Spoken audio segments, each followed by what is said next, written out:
Hi everyone! So this is a scary state, but I am starting it off a little bit differently today. So we have a really exciting announcement, but before I get to that, I wanted to give a huge thank you to all of my friends and family who have stepped up and helped me do some of these episodes, who have done amazing research and did an episode with me so I could keep producing stuff. Thank you to all of our listeners who have either volunteered to help me do an episode, who have volunteered to do research, and who have volunteered to potentially be my co-host if I needed someone temporarily. I also want to thank everyone for all the kind words that you gave me when I was transitioning into this new weird phase, and also for those who gave words of encouragement to Nora as she went on to do more stuff with her career. So without further ado, you are listening to A Scary State, and this week we are covering New Hampshire. So, Mackenzie? Yes, Lauren? Let's get scary. What do I thought you were going to say something. Do you want to say you're back? Oh. It's like, I think there's a really long pause there. I don't know why I'm awkward all of a sudden. As you could hear from the intro, we have Mackenzie back helping with another episode. Why, Mackenzie? Because I'm going to be the new co-host. Woo! Woohoo! So Mackenzie's going to be the new co-host of A Scary State with me, and I'm very, very excited. I didn't realize how much I was going to love it. Like, I really thought, like, oh, I'll just help my friend with this thing that she does, support her. And then I was like, do you need help with more? Like, I'll take on some more. And this is where we are, and she finally agreed, and it's very exciting. It is very exciting. And we've been waiting to say the announcement for a little bit, and we can finally say it, and it's so exciting. I felt like a secret mistress. But yeah, so a little bit about me. Lauren and I have known each other since we were in 6th grade. Mm-hmm. And we are 29, 28, 29 now. No, we're not 29. No, we're not. 27, 28. Ew. Don't age me. I don't know why 29 came into my head. I am a elementary school teacher. I am obsessed with otters. I think they're the cutest thing in the entire world. I was born on Thanksgiving, which I always use as my fun fact of introducing myself. That is a fun fact. It is a fun fact. I am terrified of my own shadow, as I'm sure you've heard from other episodes. Which is why I was so incredibly shocked when Mackenzie was like, I have enjoyed doing this research and talking about this so much. And I was like, who are you? Well, for one thing, I love to talk. That is, yeah, as you will hear, that is very true. I talk a lot. And so why I never thought to do a podcast where that's literally all you do is shocking, really. So, but I like reading stuff because nothing can pop out at you in a book. That is very true. So that's really my only issue with scary movies is like, I can do the gore. Yeah. That doesn't like freak me out. It's more of just like something. Pop out. Yeah. But there's not always pop out. But like 95% of the time there is. But not really. If you find like a psychological horror movie or like TV shows, I promise you there's not pop out in a lot of them. Those are like, the pop out ones I feel like are kind of for your cheesy movies where they need a scare element, and so they have something pop out to give you that scare element. Most movies don't need it. They're already scary enough, so you don't need the scare elements. I'm also nervous because I have a very overactive imagination. Yeah, that's the part that gets me too. So I won't be afraid of the movie as I'm watching it. Right. But I'll be afraid when it's time to go to bed. Yeah. And then it's dark in my house. And that's when I'm scared. I live alone, so... Yeah, it's a little bit more creepy that way. A little bit. Like when Joe goes away and I'm by myself, I'm like, ooh, I don't like this. I'm better now. Good. I would hope so. It was not a great transition, but I like being by myself now. Perfect. See, yes. It comes full circle. Circle. Eventually. No, but I'm really excited to be able to do this, and I think it's even like the cherry on top that I get to do it with my best friend. I know. I'm so excited. This will be fun. Happy to have you. Thanks for having me. Of course. So I guess on to a more somber topic. If you live in the United States and probably anywhere else, you know that Roe v. Wade was recently overturned, which is a very terrifying and scary thing for the United States and for women and anyone who loves women and anyone who identifies as a woman. It's just a very scary time right now. So we just kind of want to let you guys know, we know what's going on. We're here. We support your decisions that you make. You know, it's a scary time for everyone. And, there's just so many things that can be said that it almost would be its own episode. Yeah. And it's just that it's all about giving people the right to choose what they do over their own body, whether that's men, women, non-binary, whoever you are, you have the right to your own body and what you do with it. Yes. And that should not ever come into question. Yeah.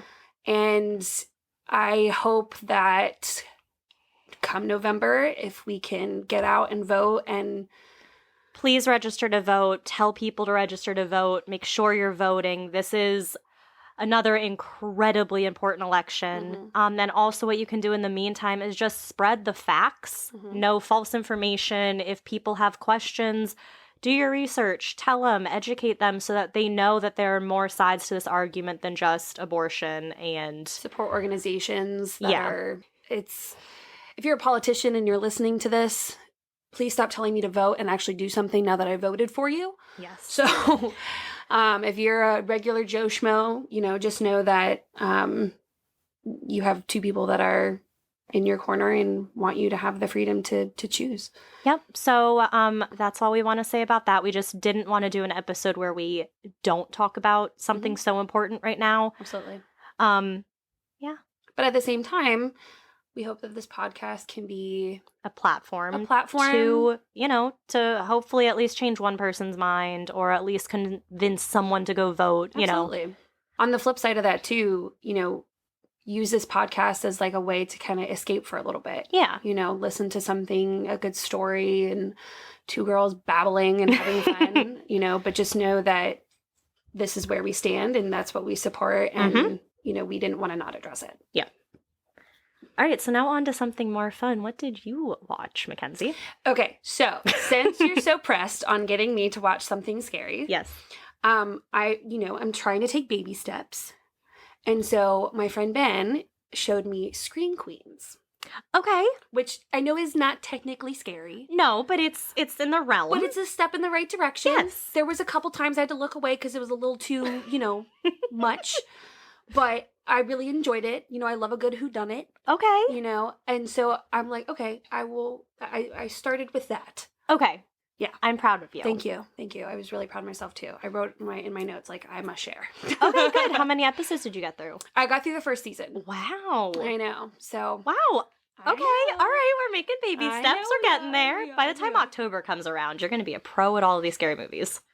Because it's the best season. I don't know about pro. Semi-pro. Semi-pro. Okay. Let's do semi-pro. All right, cool. Not in the major leagues yet. We'll get there.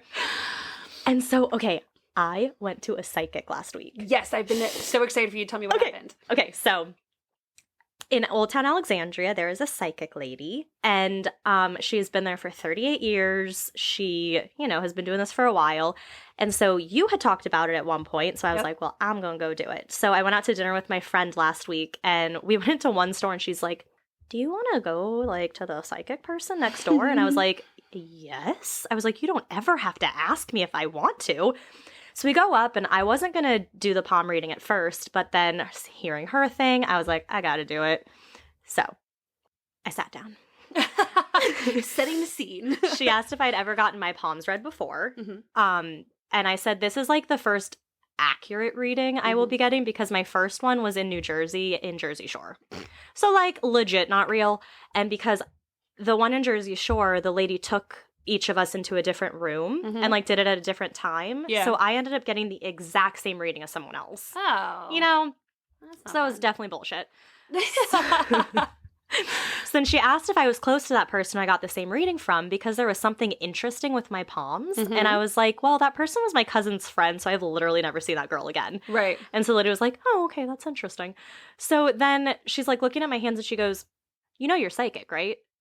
And I was like, I've had an inkling, because, grandma and mom, there's just something there. Yeah. And so I was like, yeah, I've had an inkling. And she goes, so that's more for yourself, not really to share with other people, which kind of was what she said to you about your tarot card thing. She goes, your third eye is kind of open. And I said, yeah, okay. She's like, don't open it anymore. And I was like, good to know. And now Mackenzie does tarot cards. And now I do tarot cards. So, clearly I do really well at listening. Right. And so I was like, okay. And she goes, that pretty much just means like, trust your gut, listen to your gut, listen to yourself. Absolutely. And she told me, she was like, has anyone told you you're an old soul? And I said, no, not really. And she goes, well, you're currently on your third life and you only have one more left. And I was like, damn. Oh. And I know. I was like, I don't want just one more life. And she said that I should do a past life regression to see what my past lives were. Oh, that'd be so cool. And I've wanted to do one. And Joe bought me a thing with another psychic to do a past life reading. Yeah. So I'm 100% going to do that. So this is the weird part. She goes, so you're currently in love with 2 men.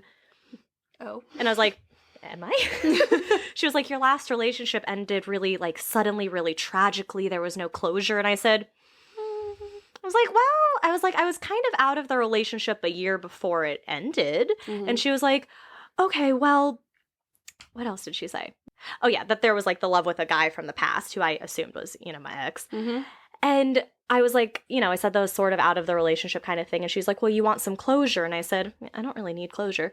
And so she said, one of us would contact the other soon. Mm-hmm. And I was like, well, he already contacted me like a year ago. And she goes, was there closure in that conversation? And I said, no, not really. And I didn't say it out loud, but I was thinking, well, because I blocked him. Right. So she's like, well, he's going to reach out again. And so I was like, okay. But I was thinking like, maybe my second love is Roy. Like that would make sense. That's the first thing that I thought of. Right. That's the first person I thought of too. Like, I don't care about my ex at all. Yeah, I very much care about Roy. So, poop head. Yeah, he wasn't great. She also said I'll have 3 major loves in my life and that I'm on my 3rd love, which makes sense. Okay. Yeah. Mm-hmm. Yeah. And so my 3rd one would be my final one, which I assume is Joe. Yeah. I'll have 1 marriage, no divorces, no separations. Bless. I know. And she said I'll have 2 kids, either through birth or through adoption. Oh. Because I'm a giver and I like to put my heart out there, which is why I might adopt. Oh. She says I say what's on my mind. Yeah. And that I don't like gossip or negativity or being around negative people, but my life has a lot of negative and toxic people in it, and that I need to separate from that. Mm. And so I need to remove myself from the toxicity and the negativity, which I very much believe is true. Did she tell you your aura? No. She told me my aura. What was your aura? My aura was golden. She was like, it's practically perfect. I didn't need to do anything to cleanse it. Oh my God. I should have asked that. No, that wasn't a thing that came up. Then she goes, are you patient? And I go, yes, I am. That laugh was rude. It depends. I am patient. And she goes, you can have patience. Thank you. She goes, good, because someone in your life is going through a really rough time right now, and they need you to be patient and supportive. And that person is trying really hard on their end, and they're doing all that they can on their end. They just need you to be supportive on your end. And I was like, damn. And then she said, this part you're going to laugh. Okay. She said that my walls are up, and I need to work on lowering them. No. That was Mom's reaction too. Wow. She said I keep these walls up and that it was something from my childhood that I need to work through. I legit have no idea what could have been in my childhood because, I was very fortunate enough to have a great childhood. In your childhood. Oh. Was it me? Just kidding. So I don't know what that is, but yeah, she brought that up multiple times. You need to bring your walls down. Bring your walls down. I'm like, I know. And she said I worry a lot and that I need to rein that in. And then again, to let my walls down. And that the person I'm with will give me their all, and that they're truly there for me and won't ever hurt me. And that my finances will never be an issue, thank God. And then the coolest part, she said that I'm very career-oriented, and she can either see me excelling in my current career or starting a business. And that's the one where I was like, you found that in your cards, a ton for me. Mm-hmm, and so I was like, okay, that's just reassuring. We gotta. Oh, I should have brought my notebook. I did a tarot card spread for the podcast. Oh, did you? I did. Oh, you'll have to talk about it next time. Yeah, I forgot to bring it. I wanted to do it. I did it, and then I want to do it with both of us there. Oh, okay. And see if having both of our energies in the cards make it a little bit different. That'll be really fun. Because I did it more towards me, not us. Yeah. So that kind of thing. Next time we have a sleepover, we'll do it. All right, so I think we've chatted enough. So would you like to talk about New Hampshire? Let's get scary, shall we, folks? So New Hampshire is nicknamed the Granite State, and it joined the Union on June 21st, 1788, and became the 9th state to join the Union, and it was part of the original 13 colonies. New Hampshire got its name from the English county of Hampshire, It had originally been the province of New Hampshire when it was established in 1629 and kept that name when it finally became a state. They must like purple because their bird is the purple finch and their state flower is the purple lilac. Aw, pretty. Very pretty. Some weird laws. If you go to the beach, don't pick up seaweed as it is illegal and it's a criminal offense to pick up seaweed. If you are in a cafe or tavern and there's live music, keep in mind that you are not allowed to tap your feet, nod your head, or keep time with the music in any way. Wow, that would be a really boring audience. How do you just sit there? I don't know. I wonder, it just makes you wonder, why did this law become a thing? Like, what happened? Some musician was mad because someone was offbeat. Probably. I could see that being what it was. The reason. On Sundays, if you have to use the restroom, you are not allowed to pee while looking up. Huh. I feel like that's only a problem for men. I mean, if we're sitting, we can look up at the ceiling. Yeah, but we don't need to look. Yeah. They do. Yeah. Oh, yeah. Okay. Connecting the dots there. There is a cemetery located in Hollis known as the Pine Hill Cemetery. It is known as the Blood Cemetery after the man who haunts it, Mr. Abel Blood. The gravestone above Mr. Blood has a hand that points up. Handprint? Where the hell did that come from? Points. That starts P. Oh. Dyslexia shining through. Some visitors who have seen this gravestone have reported that there are times when the hand will suddenly change and point down instead. New Hampshire has its own Bigfoot equivalent, the Wood Devil. It is faster and skinnier than Bigfoot and stands at about 7 feet tall. The Mount Washington Hotel, built in Bretton Woods back in 1900, is considered to be one of the most haunted places in the world. I feel like every hotel is the most haunted hotel or place in the world. Yeah, that's the one thing I won't do. What? You might be able to get me to watch some scary movies. I will never, ever, ever go in a haunted building. I will never go through a fun haunted house thing. No. Okay, I won't make you go through a haunted house thing, but the haunted buildings, they do like tours, like historical ghostly tour. Is one thing. Yeah, no, we could do that. I will not stay. No, see, I say this a lot. I'm a big talker. I don't think I could actually stay in a haunted place. Fun fact, when we were kids, Lauren was terrified of scary movies just as much as I was. Oh, yeah. And she was my buddy, and then she left me. I matured. Whatever. I would go on a tour. Okay. We'll do some ghost tours. Because I did. Yeah, you did. For my bachelorette party. Because you love me. I do love you. I was panicked, but that's okay. 4/5 of this state are covered in forest, making it the second most forested state in the U.S., right behind Maine. Dang. In 1917, the first potato grown in the U.S. had been planted in New Hampshire. God bless. I gotta take you to Spud Sunday. Oh my God, yes you do. I gotta take you to Spud Sunday. God, I love potatoes. It's so great. New Hampshire is one of the wealthiest states in the U.S., but also has the lowest poverty rate. Oh, wow. Interesting. The movie Jumanji, the one with Robin Williams, was set and filmed in the city of Keene. New Hampshire is home to one of the very first documented alien abductions. The abduction happened in 1961 to Portsmouth residents Betty and Barney Hill. In 2011, a historical marker was placed at the alleged abduction site. That's a huge story, too, and there's like a lot of debate around it. We might cover it one day, but This was not the day. The Woodman Museum, located in Dover, has a four-legged chicken as one of its many attractions. And New Hampshire is actually home to quite a few ghost towns and has one known serial killer. Very interesting. Mm-hmm. The small, small state of New Hampshire. All right, so today, New Hampshire was one of the very first states in our nation, as you said, so it is very old, meaning that it has had many years to build its spooky reputation. So one of the spooky things about New Hampshire is the haunted town of Hampton. Ooh. So this small town was settled in 1638, and it is still small because as of the 2020 census, there are only about 16,214 residents living there. 16,000? Mm-hmm. Which is small. No. Yeah. Bradford was like 10,000 people. Oh, yeah. So not very much bigger. Smaller. Wait. Hampton is not very much bigger than Radford. Not very much bigger. I know, that doesn't sound right. That's not right. Isn't bigger. Is it much bigger? Is it much bigger? Thank you. You want to try that again? Thank you, teacher. Nope, we're just going to move on.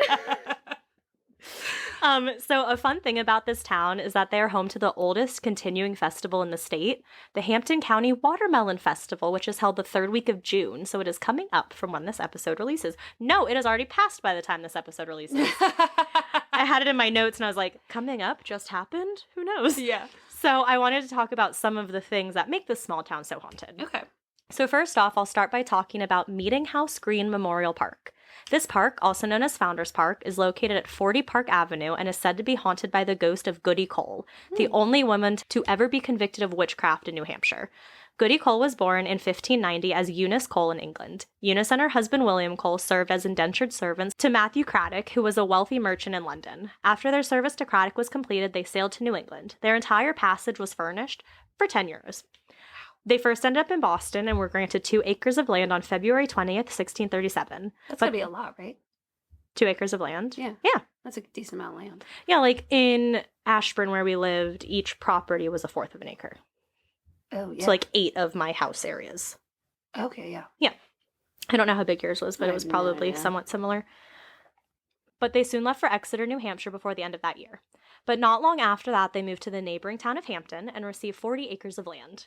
So that's definitely a lot. Quite a bit of land. But over the years, poor Goody Cole was accused of witchcraft on 3 separate occasions. What'd she do? Well, I will tell you. Okay. The first occurred in Boston in 1656. This accusation was literally only because several townspeople testified against her. They just, I guess, didn't like her. What is with people?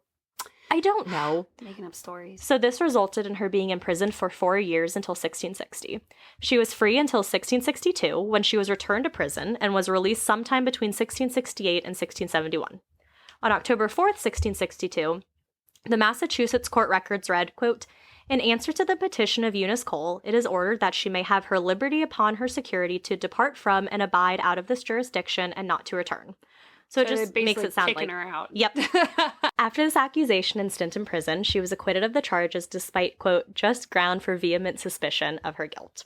Then again in 1673, she was accused again, but also acquitted. In that 1673 court thing, the Salisbury court said, quote, "In the case of Eunice Cole, now prisoner at the bar, but not legally guilty according to indictment, but just ground on vehement suspicion of her having had familiarity with the devil." How do you know? Exactly. They don't. Because here's the thing. If you want to think about this from a logical standpoint, if she was a witch and had powers and could do things, you really think she would have spent 4 years in prison? Right. Yeah. Like, come on. I mean, they did that water thing where they would put you in a chair and they would dunk you. And if you died, you were a witch. No, you weren't a witch. But if you didn't die, then you were a witch and then they would kill you. They burn people at the stake. Yeah. Or threw you in the water. Yeah. Yeah. So in 1618, she was accused yet again, and even though she wasn't indicted, she was still kept in prison. So I believe this was at the Ipswich jail in Massachusetts. The what? Ipswich jail. Ipswich. She was accused on September 7th, 1680. The New Hampshire court records said the verdict at the time was, quote, "Eunice Cole being by authority committed to prison on suspicion of being a witch, and upon examination of testimonies, the court," they really like this word, "vehemently suspects her of being so to be, but not full proof, is sentenced and confined to prison, and to be kept in durance until this court take further action with a lock to be kept on her leg." You know, and they had to handwrite all that. I know. That's a mouthful. In the meantime, the selectmen of Hampton to take care to provide for her as formally that she may not be relieved. Which honestly to me sounds like she was just kept in prison. Yeah, they were just basically like, because we don't want to take the risk of her maybe being a witch, we're just going to keep you here. Even though we know it's unjustified. So I wanted to go over some of the reasons why she was believed to be a witch. Okay. So she had a mumbling habit, which is considered unusual. So automatically that just makes a woman a witch. She also had a, quote, wild look. 2 calves had died in the town, and that was just linked to her. What? She was believed to have been responsible for a cyclone that sunk a ship full of sailors off the Isle of Shoals. Some also believe that she was able to shift into eagles, cats, and dogs. That'd be cool, though. That would be really cool. And then when she was in jail at one point, so she was in jail, under the sentence of death, it was due to a woman named Anna Dalton. Anna Dalton said that Goody Cole had changed her child into something not hers, a changeling. About her child, she cried, "'Tis no child of mine, 'tis an imp. Don't you see how old and shrewd it is, how wrinkled and ugly? It does not take my milk, it is sucking my blood and wearing me to skin and bone." So Anna Dalton came up with a whole plan for what to do to get her baby back. She was planning on burning this imp child, which would prompt Goody Cole to come back to the house, and that would in turn force Goody to return the child. But thankfully, at this moment, when she's planning this whole thing, light shone through her window and landed on the baby. And the mom in that moment knew that the baby had changed back into her rightful child. And yet Goody was in jail right. for being the crazy one. Yes. Okay. So thankfully, Anna Dalton, realizing that Goody Cole had actually done nothing to her baby, forced her husband to ride to the justice and demand that Goody Cole be set free. Okay. I like her again. And she was. Yeah. But so Goody Cole died in 1680 and was hastily buried in Hampton in an unmarked grave. Its exact whereabouts are unknown, but it is believed that her grave is located somewhere near the Tuck Museum. A local legend states that after her death, a stake was driven through her body in order to exorcise the baleful influence she was supposed to have possessed. A horseshoe was also hung on the site as an extra precaution. What does a horseshoe mean? I don't know. Oh, okay. Some protection of some sort. I guess so. Goody Cole was not talked about highly around the area, and Joseph Dow, a historian from Hampton, referred to her as, quote, ill-natured and ugly. Oh my God. Artful and aggravating, malicious and vengeful, but certainly not a witch. I would be vengeful too. That's literally what I said. I was like, in jail. if she's accused of being a witch multiple times, no wonder she's mean and vengeful. I'd be pissed too. I'd be in a bad mood. Right. So in 1937, a group was organized to clear Cole's name. They formed the group called the Society in Hampton Beach for the apprehension of those falsely accusing Eunice Goody Cole of having familiarity with the devil. What a name. Thankfully, it was shortened to the Goody Cole Society. There is even a doll that is sold locally that is made in Goody's image. In 1960, a stone was put up in her honor. And then in 2003, a barbecue restaurant opened in Exeter called Goody Cole's Smokehouse. In 2006, it was relocated to Brentwood. Then in 2013, the Progressive Rock Project released an album called The Legend of Goody Cole, which tells the story of her life using rock music. Ah, I love How that. cool is that? So Dee Snider from Twisted Sisters included in the album. Some of the titles are Rumors, Verdict, and Ghost. Nice. What I liked is that the profits from this album were donated to the Hampton, New Hampshire Historical Society in an effort to restore and update her currently unmarked memorial. Oh. And it is now believed that Goody Cole wanders around Hampton, specifically Meeting House Green Memorial Park, with a stake through her heart searching for her gravestone. The stake was another precaution when she was killed. Well, yeah, but that kind of sucks that she's walking around with it. I know. People also report that they hear strange noises on Island Path Road in Hampton where Goody Cole had lived. They have also seen moving objects and have seen the foggy outline of a woman just walking down the road. I truly and honestly do not know what I would do if I ever saw a ghost. Yeah. I've seen shadow figures, which I think I've talked about, which were freaking terrifying. And that is all I wanted to see, and I was fine not seeing anything else. I'm cool with my sweater vest. Yeah, you're in just sweater vest. Yeah, just hanging there. Yeah, and then we have our ghost. We're good. We're fine. They don't need to show themselves. Next, we have the man who sold his soul to the devil. Ah, so he should have been in jail. Well, he's a man. Mm. Enter General Jonathan Moulton. General Moulton served in the Revolutionary War after already having served in King Philip's War and the French and Indian War. So I did look up these wars to fact check the dates. Mm-hmm. If he served in King Philip's War, that would have been sometime between 1675 and 1678. Okay. Then the French and Indian War would have been in 1754 to 1763. But then the Revolutionary War took place in 1775. So this man would have had to have been over 100 years old. I was going to say, I'm not quick with math, but that doesn't seem right. Yeah. So there were other sources, though, that said he lived between 1726 and 1787. So I think the other source was just trying to say, he was a really decorated veteran. They just got their wars kind of wrong. Yeah. So I digress. So eventually, Moulton was moved to the New Hampshire coastline to keep watch and defend it. He and his regiment patrolled the 15 miles of the coastline of New Hampshire. Soon he was promoted to brigadier general. Moulton had grown up as a trader, he traded things, not a trader, but a trader. And he was now one... I didn't even go there. I thought, yeah, okay, he traded stuff. You never know. It's the war. Homophones, man. It could be anything. And he was now one of the wealthiest men in New Hampshire. But how did he do it? His neighbors had no idea, which led to, of course, some rumors spreading about how he came into his new wealth. So the only reasonable explanation, obviously, was Moulton had made a deal with the devil. Some sources say that devil was Beelzebub. So the legend goes two ways. Say that name again? Beelzebub? Yeah, it's one of the names for the devil. You know the song Bohemian Rhapsody? Yes. He says Beelzebub in there. I understand 75% of... That is not what I thought that word was. Aside for me. That is... What did you think it said? I just mumbled something that rhymed. I don't know. But... I literally found that out like a couple years ago, and I was like mind blown. Huh. But yeah, so that's who they say this devil is. Got it. So the two legends go. The first is that this deal that Moulton made with the devil was in exchange for his soul, obviously. Mm-hmm. The devil would fill Moulton's boots with gold, and he would do this once a month. This worked for a bit, but soon enough it wasn't enough for Moulton, and he wanted more. So he tried to cheat the devil by cutting a hole in his boots as a way to get more money. So like that it would keep going in the boots and never end. You can't cheat the devil. Exactly. The other legend goes that Moulton agreed to sell his soul in exchange for 2 full boots of gold. But Moulton wanted more money than just 2 boots, again, so he cut holes in the bottom of his shoes and placed these holes over 2 holes that he had cut in his floorboards.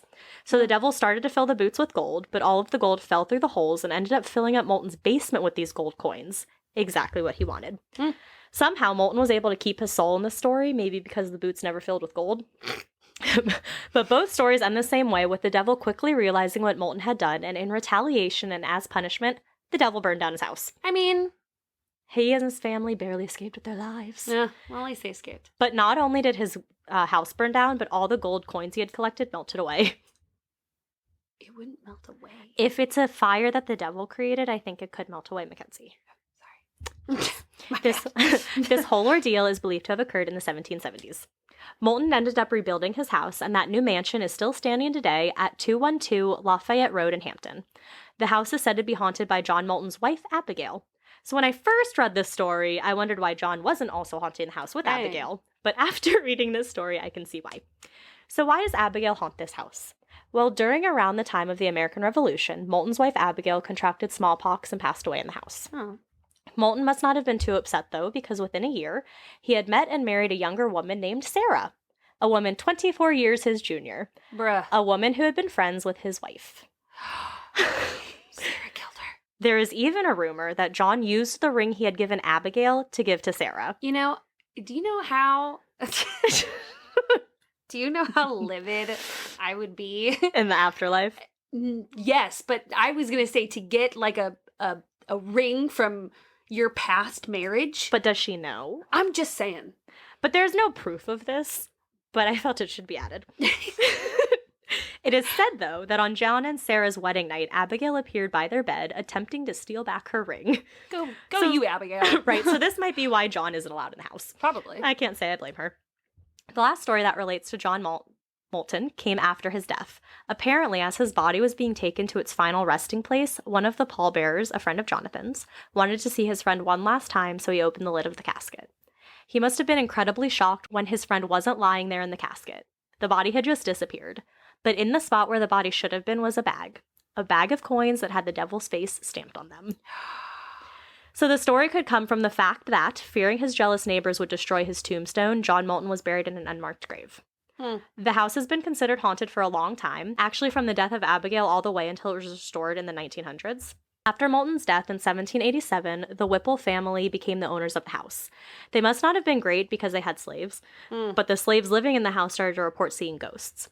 This must have been such a common thing because the Whipple family ended up performing an exorcism for their house.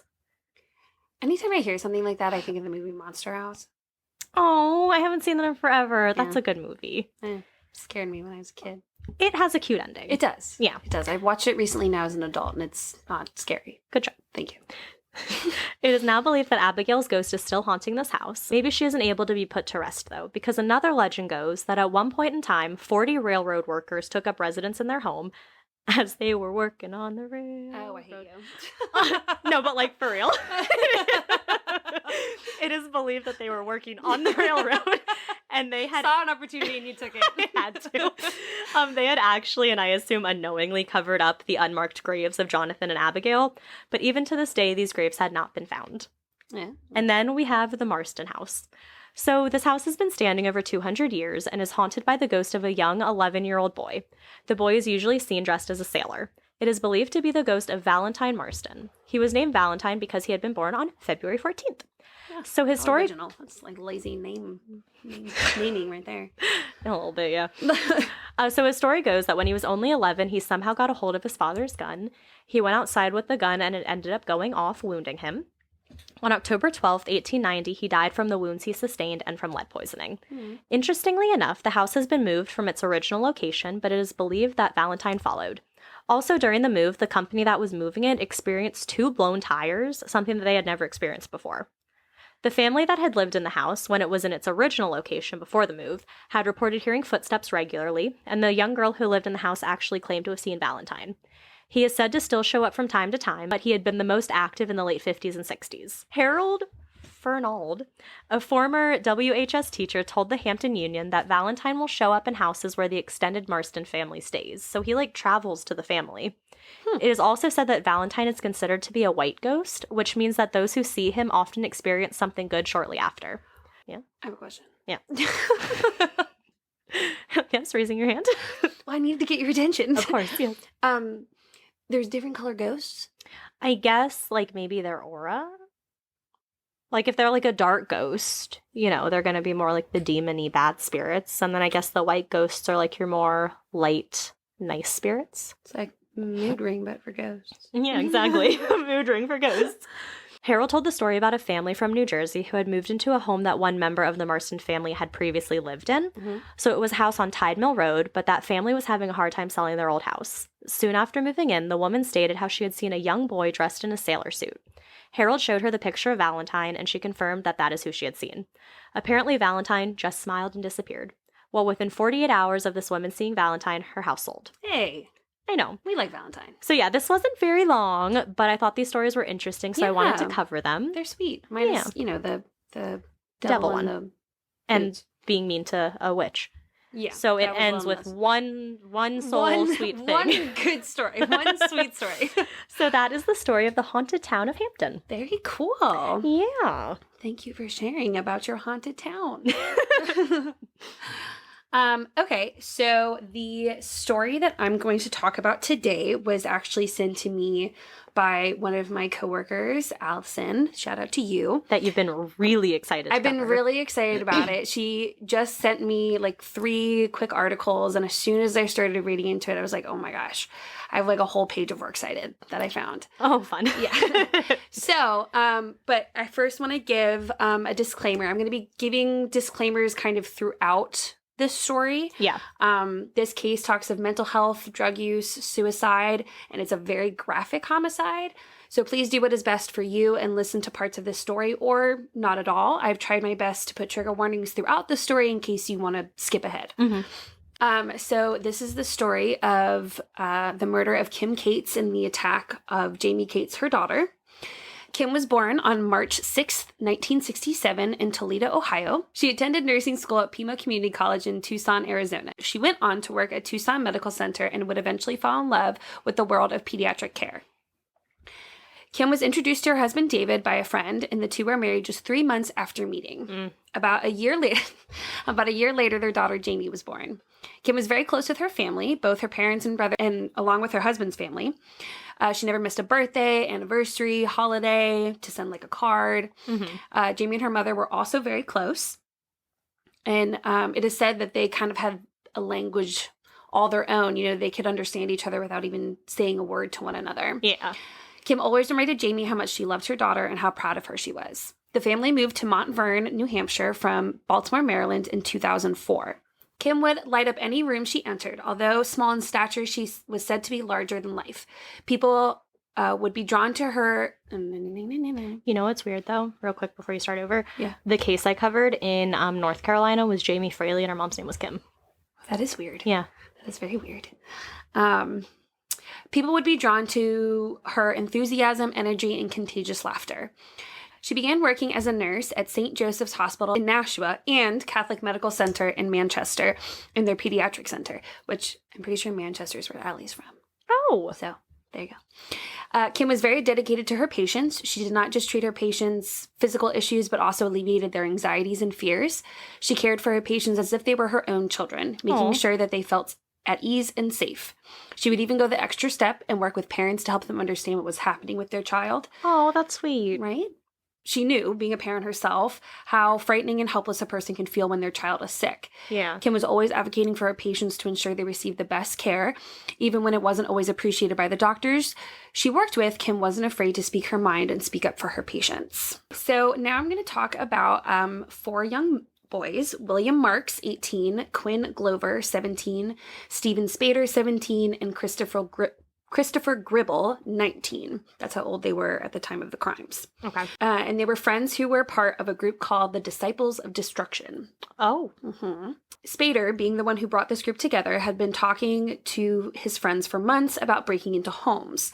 Spader said he wanted to kill whoever lived in the house, stay the night, roast and eat the bodies. Oh my God. And then stage it for the media. One thing that I've heard that people say a lot is like, home invaders are the most terrifying people, because if they go into a house where they don't know what's going on in the house and they're willing to walk into an unknown house, that's terrifying. I mean, this is pretty much how this exactly group of boys they was. don't know what's in that house. They don't know what's waiting for them, yet they're still willing to go into this house. That's so scary. The purpose of the group was to make money by committing crimes. Spader decided the group needed to complete the missions of the Brotherhood, and Spader texted the group members saying that if they picked a house at random, citing the Zodiac killer, then they wouldn't be caught. Okay. So I'm going to go into kind of some background about Spader and Gribble. They were kind of they were the ones that committed the horrific crime, like the murder and the assault on Jamie. The other 2 boys were just there. Okay. So their stories do include talks of mental health, including severe depression. Their story also mentions drug abuse and physical abuse of a child. So please feel free to only listen if you feel comfortable to do so. Skip ahead, whatever works best for you. How much would they need to skip ahead if they don't want to hear it? Like 2 minutes? Yeah. Okay. Yeah. Because it's like a good chunk. Yeah. So I'm going to start off with Spader. Spader, who is said to be the mastermind behind the attacks, came from a loving home. He was adopted by his parents, Christine and Stephen Spader, when he was 5 days old. Spader's birth mother was a drug user, and he tested positive for cocaine and marijuana when he was born. Oh, yeah. That makes me so sad. It is very sad. His parents said that he was a normal kid that played with others in the neighborhood. He could be anxious at times and struggled a little bit in school, but for the most part did well. He was also in the Boy Scouts, and because he wasn't the most athletic person, he actually enjoyed being in plays. Okay. Mm-hmm. Okay. Once Spader got to middle school, his struggles with school increased, and even more so when he was in high school. When he got to his teenage years is when Spader started to show a darker side. His parents did everything they could to help their troubled son. They had him visit numerous psychologists and psychiatrists over the years. When I was doing the research for this, I mean, they truly, he was in and out of places for years. They even hired an advocate at a school to write Spader an IEP, which, for those of you who don't know, is an individualized education plan. And for when you are in the public school system, if you have any sort of need in terms of, it could be dyslexia, it could be ADHD, autism, other learning disabilities, whatever is going on, you can qualify for an IEP, which will allow you to access the curriculum. And it might be, you could be pulled out and worked with one-on-one because you need, maybe it's more time. Maybe you aren't accessing the grade level curriculum. And so you need other instruction, or it might be push in where a teacher is coming in and supporting that student with whatever their needs are, so that they can access the curriculum. Yeah. And IEPs are not just for academics. They can also be for behavior. Oh, okay. So the Spaders spent thousands of dollars on programs in leadership and residential treatment programs in New York and Utah. Over the years, Spader had a number of diagnoses, which included bipolar disorder and major depression. As Spader got older, he became more violent. He had 2 incidences involving his parents in 2008. Thankfully, no one was hurt. He was in and out of psychiatric hospitals and had tried various treatment centers that were unsuccessful. So, quick side note, Spader met a girl in 2007 at a friend's birthday party, and they had what others described as an intense and turbulent relationship. Because that's always the good explanation for relationships. Spader actually has a daughter with this girl, and some say that this is the point in Spader's life where he really kind of took a dark turn. Oh. So that's kind of some background on Spader. So Christopher Gribble, who is was a longtime friend of Spader and the co-defendant in the attack of Kimberly Cates and her daughter Jamie. Gribble came from what others describe, again, as a loving home. Mm-hmm. Many said his parents were very dedicated to their son. Gribble and his family belonged to the Mormon Church, and I mention this only because it may be how he's connected to one of the other boys. Okay. He was also part of Boy Scouts growing up, which is possibly how he met Spader. Mm-hmm. One of the things that I found with researching was that it was a little unclear how they all met because Spader and Gribble went to one high school and the other boys went to another high school. Like those two went to the same high school as well? Okay. Yeah. So, as I was reading them, I was trying to make the connections between them. Yeah. So Gribble was homeschooled and was intelligent and eloquent, but sometimes had trouble picking up on social cues. He was a bit awkward and had a hard time telling when someone wanted to stop talking to him. Okay. Yeah. Mm-hmm. Gribble would tell the court later that his mother was abusive, that she would regularly pin him to the couch and told him not to make any noise while she popped acne and other sores on his back and legs. His mother did admit that she spanked him on occasion and once even spanked him so hard that a wooden spoon she was using broke. But that has to be hard. Well, yes. But other than that, there was no accounts of... Yeah. So Gribble had met with a psychiatrist a couple of years before the attack. Dr. Grace Tallarico said that Gribble had talked about killing his parents, but she did not express intent to act out his homicidal ideations. Gribble said that his faith had prevented him from actually killing his parents. Okay. Gribble was diagnosed with depressive disorder and emerging antisocial traits. Gribble had expressed concern to his doctor that he would become a serial rapist. Oh, gosh. He knew that this was wrong, and his doctor said that he did not show signs of psychotic episodes or lack of impulse control. And Gribble would play a large part in both the planning and executing of this horrific crime. Oh, that gave me goosebumps. Yeah. It's dark. Oh, that is. It's some creepy stuff. Especially because he knows, like, he's telling the person, like, this is what's going to happen. Mm-hmm. But then knowing that it's bad, like, it's just all sorts of... It all comes together later. Okay. So again, another trigger warning. The story of how these boys are connected also includes talks about suicide, severe depression, and self-harm. So please only listen if you're comfortable to do so. This one's not as long, so maybe like a minute. It is not entirely clear how these boys came to know each other. They did not attend the same high schools. However, their high schools were only about 8 miles apart from each other. Though they didn't live far from each other, the only thing these boys seemed to share was their battles with depression. A friend of Spader said his mood and behavior grew dark during his sophomore year. Aside from being in and out of treatment programs, Spader had shaved his head, abused drugs, and would cut and burn his own skin. Mm-hmm.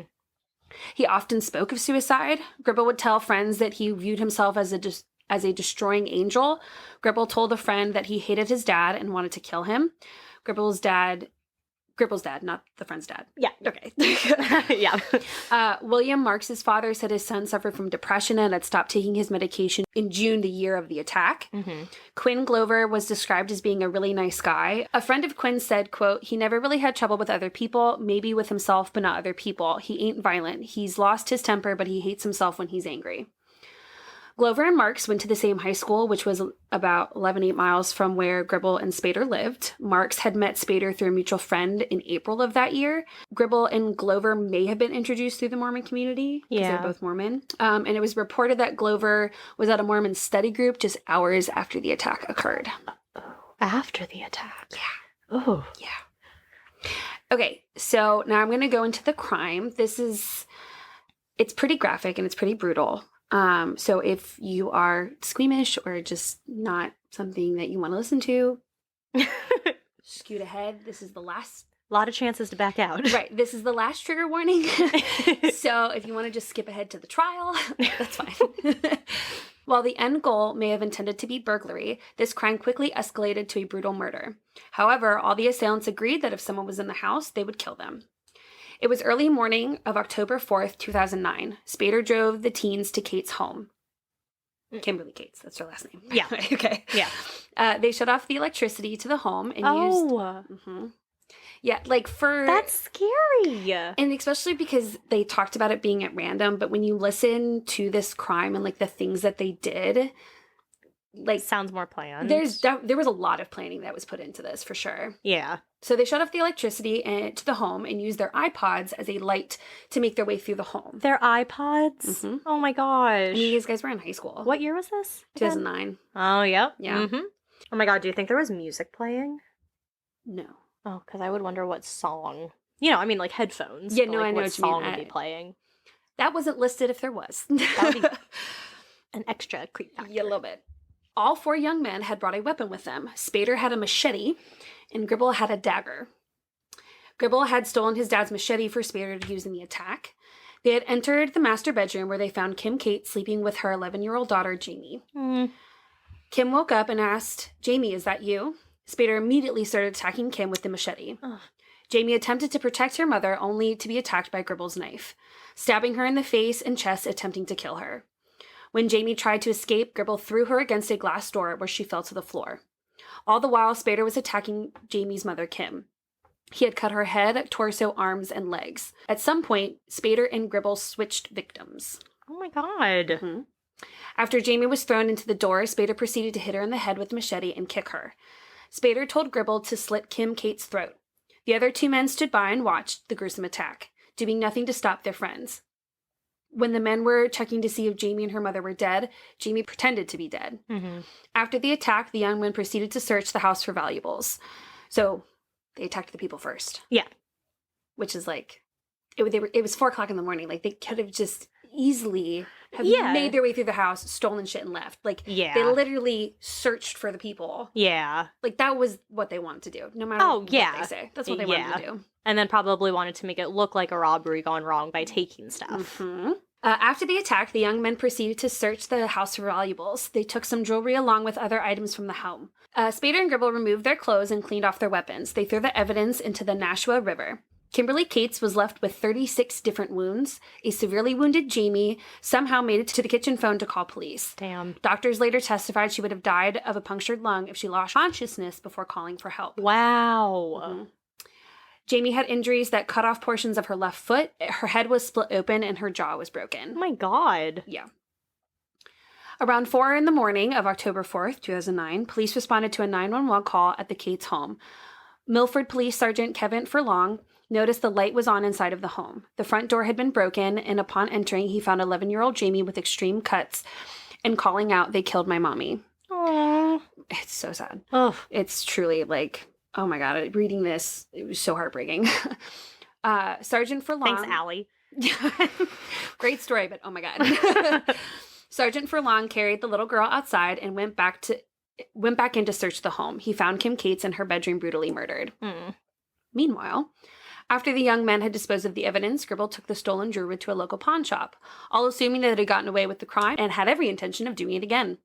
Spader was almost euphoric about what he had done, saying to his fellow accomplices, "We broke up a family. Isn't that great?" Oh my god. Sick dude. It would be this excitement and no remorse for what they had done that would lead to the teens' arrest. Good. Exactly. Book 'em. Honestly, what's kind of wild about this is how quickly they found them and arrested them. Oh, wow. Yeah.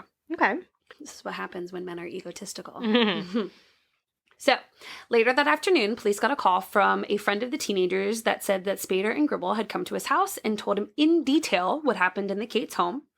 The 2 men had shown their friend the weapons that they had used in the crime. On Monday, an officer in Amherst contacted the detective involved in the case, saying that a student at Sue Hagen High School was threatened by one of the suspects. Mark and Glover attended this high school and went to class on Monday, the day after the attack. Yeah. This student also said that the boys bragged about the attack. Because of their boasting and tips quickly making their way to police, the 4 were arrested in about 50 hours after the attack on Jamie and the murder of her mother. Yeah. That's pretty impressive. Yeah. Because, I mean, every article that I read, it was like they were bragging about it. They were bragging, like they couldn't stop talking about it to people. There are so many men who get caught because of that. Like, they'll go to jail and they'll start, like, bragging about this crime that they did and, like, being like, these are all the victims I got. And then they get caught. Yep. So while Spader was in jail, like, he wrote these, like, letters and stories and, like, he called them, like, bedtime stories or something. Gross. He's a creepy dude. Police found Spader and Gribble at Spader's home and their friend Autumn Savoy. Police questioned Glover and Marks the following day after they attended school. When police first questioned the suspects, they all denied involvement in the attack. Savoy, who was found with Spader and Gribble at Spader's home, first told police an alibi for Spader and Gribble. Eventually, Glover, Marks, and Savoy all... Eventually, Glover, Marks, and Savoy all flipped on Spader and Gribble to lessen their sentences. Savoy would admit to charges of hindering apprehension and conspiracy with a recommended sentence of 5 to 12 years. This was for his involvement in providing false alibis for his friends and helping them destroy evidence. Marks agreed to plead guilty to conspiracy to commit murder and burglary and accomplice to the first-degree assault in exchange for a 30 to 60-year sentence. God. Glover pleaded guilty to robbery, burglary, and conspiracy to receive lesser charges. Both Marks and Glover testified in Spader's trial, recounting the horrific details of the assault and the murder Spader and Gribble had committed. Eventually, Gribble himself told the police in great detail about the crime. He even led detectives to where they had hidden the evidence and weapons. Savoy also showed police where they had thrown the items into the river. Police found 2 floating wooden jewelry boxes, sneakers, and a wallet with a military dog tag with David Cates' name. Side note, Dad was on a business trip when this happened. Yeah. So he wasn't there. Yeah. It was unclear why Gribble was so honest with the police. It could be the overwhelming evidence and the testimonies against him, or it could be how he decided to lay the groundwork for his insanity defense. Gribble had told police that he wanted to kill for a long time. He told police that he and Spader were sociopaths and that he was disappointed with how little emotion he felt after the crime. He also told police that if the house they broke into had anyone home, that they would have killed them for fun. And one of the most memorable things that Gribble said to investigators was that if he had known that Jamie was still alive, he would have killed her so she wouldn't have to live with the aftermath. Oh, such a heroic, noble man. He could have just not committed the crime. Yeah. Both Gribble and Spader were given life sentences without the possibility of parole. Good. The insanity thing didn't work. Good. So, as it shouldn't, because this was very well planned, clearly. Yes. So, where are they now? Important questions. Right. Autumn Savoy, who helped cover up the crime but did not go to the Cates' home, was released on parole in 2015. Oh. He was only getting 5 to 12 anyway. Oh, yeah. And if you think about it, was 2004, 10 years. Okay. Yeah. Glover was granted parole on the robbery charge in 2017 and will be eligible for full parole in 2029. Okay. Which is, I was thinking back to thinking in 2009 and remembering how far away 2020 felt, and now it's like 2029 is 7 years. It's really close. Yeah. William Marks is currently serving his 30-year sentence with being an accomplice to first-degree murder.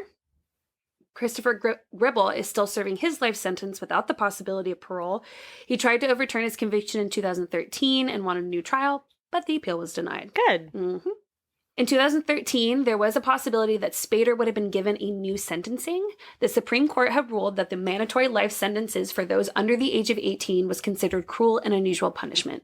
And Spader was 17 at the time. Yeah. They ruled that the, quote, trial judge should take into consideration the convict's age, maturity, and any mitigating factors before sentencing. Spader had written various notes to fellow inmates boasting about his crime. At one point writing, "I am probably the most sick and twisted person you will ever meet." Oh. However, Spader did not show for his sentencing, nor did he request his lawyer to fight for a reduced sentence. His lawyer read a letter to the court and to the Cates family and friends, saying, "Through my impulsive actions, I have harmed numerous individuals, both physically and mentally.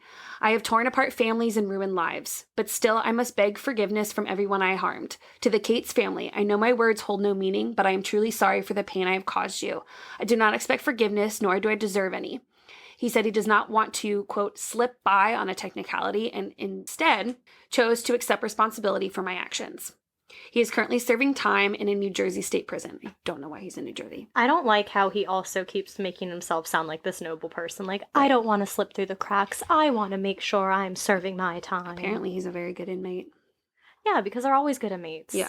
So. It's a lot easier for you to be a good person in jail than it is for you to be a good person out of jail. That's why I hate when they do, like, released early on good behavior. It's like, of course you're going to be on good behavior if you have your every single 24 hours of your day are scheduled out and there is a particular way to do everything, and you can't get into trouble because, well, you can, but the chances of you getting into trouble in jail are a lot less likely than out of jail. Well, and one of the things that when I was reading about his testimony of saying like, no, I don't want the appeal to go through or whatever, like he even admitted like that being in jail was better for him because of how dangerous a person he is. Jeez. So, you know, the only one that kind of acknowledged what they did. Yeah. At the very least. So, something that I definitely wanted to shine some light on, especially if you live in New Hampshire. Each year, David Cates holds a golf tournament on the anniversary of the attack. The money from the tournament goes to a scholarship in his wife's name. The scholarship goes to students who are looking to go to medical school. The Kimberly Cates Memorial Fund has given out $250,000 in scholarships to students. Jamie went on to play field hockey at the University of North Carolina, Wilmington, where she was studying public health. If you would like to donate to the Kim Cates Memorial Fund, you can do so by going to kimcatesfund.org. There you can donate online or find the address to send a donation via mail. You can also learn more about the annual golf tournament and how to participate, donate, or sponsor. The golf tournament obviously already occurred in October of last year, but you may be able to participate in any of the future tournaments. And that is the story of Kim and Jamie Cates. Wow, that's incredibly depressing. Yes. It's definitely, it's very dark. Very. And it's very sad, given one of the things that stuck out to me the most when I was reading this was an article that was basically like, you know, when we think of murderers and people that do this, like we think of people who come from these places, these bad homes. And yes. You know, that was one thing that stuck out to me. Yeah. You're like, he came from, you know, overall a good home. And that's, all of them did. Like, all of them, their families were pillars of the communities, very supportive parents, like... Which is then the whole, you know, nature versus nurture argument. So it's, you know, the point of the article being, like, it can be anybody. Just because you come from a good home, like, doesn't mean that, you know... Yeah, it can't always, you know, kind of make a bad person better. Right. Yeah, so that's the story. We will. Wow. I'll put the address, the web address to the website, which is where I got like a lot of her background information and things like that. And it, there's also really a great section on there about testimonials from students who have been, the foundation has helped. So. I love when people do that, when like, you know, they somehow are able to make it through this absolutely horrible thing, but then they have something positive come out of it, like this scholarship. Absolutely. So if you're in the New Hampshire area, or even if not, because you can donate online. Yeah. So, I mean, you can mail things. That goes across the country as well. So, you know, definitely give support if you can. That's more of the moral of this story anyway. Yeah. And lock your doors. And windows. Yes. And all things that can lead bad people into your house. There was a bunch of articles where it was like each individual's like testimony. And I think it was William Marks was saying that I think he went in through the basement or something like that. And at first, like, he couldn't get upstairs. But, like, he was talking about, like, in his testimony, how he could hear the screams and, like, hear all this stuff. And, like, police asked, like, well, did you stop them? And they're like, no. No, so you're just as guilty. Right, they just stood there and watched. That makes me remember our friend who we would have sleepovers and we would open the basement door, like, during the middle of the day so that it would go off, the alarm would go off, and then we would sneak out at night. Yes. So it now makes me think, like, you know, we left this basement door open for, like, anyone to sneak in. It was the window. No, it was the basement door. It was the basement door. Yep. Wow. Or one of us would be upstairs opening one door. As that door was being opened, we were smart. This is why we slept over at my house. Because we could just leave. Remember the one time you're like, my mom lets us sleep, but I want to sneak out. So we literally climbed out your kitchen door, like your kitchen window thing, just so you could sneak out at one point. Even though she knew we were leaving. Oh, she knew. Yeah. She knew exactly where we were going. Yep. But you wanted to be like, I was able to sneak out. And then we couldn't get back in, so we just came in through the front door. Yeah, because we couldn't lift ourselves back up. When I locked my house, like when I accidentally had my keys in the house and I got locked out, I was like, I can just pull myself up onto my back balcony. No, I don't have the upper body strength to do this. And then when I got up here, I don't know how I expected to get in. Because I have like pipes and stuff holding the doors, like the windows closed. They're locked, first off. So there was no way I would be able to get in, is the moral of what I was saying. Yes. Well, make sure you've gotten a chance to check out our website. Yes. Because I've been playing around with it. She's put a lot of work into it. It looks really great. It's my little baby. So make sure you check us out at ascarystatepodcast.squarespace.com. Follow us on Instagram, again, at ascarystatepodcast. Twitter, at ascarystatepod.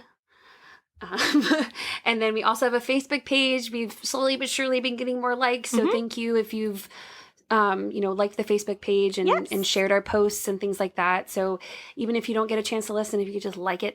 Yes, that would be great. That would be great. We also have a Facebook group where we hope to have a little bit more engagement. We'll be posting in there a lot more. And if you could rate and review us on all the things, on Spotify, on Apple Podcasts, just kind of wherever you listen to us, that would be wonderful. Tell your friends, tell your family. Tell everyone. Tell everyone. Everyone has to tell 2 people. Yes. And then they will tell 2 people. And then they will tell 2 people. That's your homework. You have to tell 2 people. And then make sure they tell 2 people. Yeah. And that's, that's all we need. We'll be covered. Yeah, there we go. That's our little pyramid scheme. So, thank you for listening. So stay scary. Stay safe.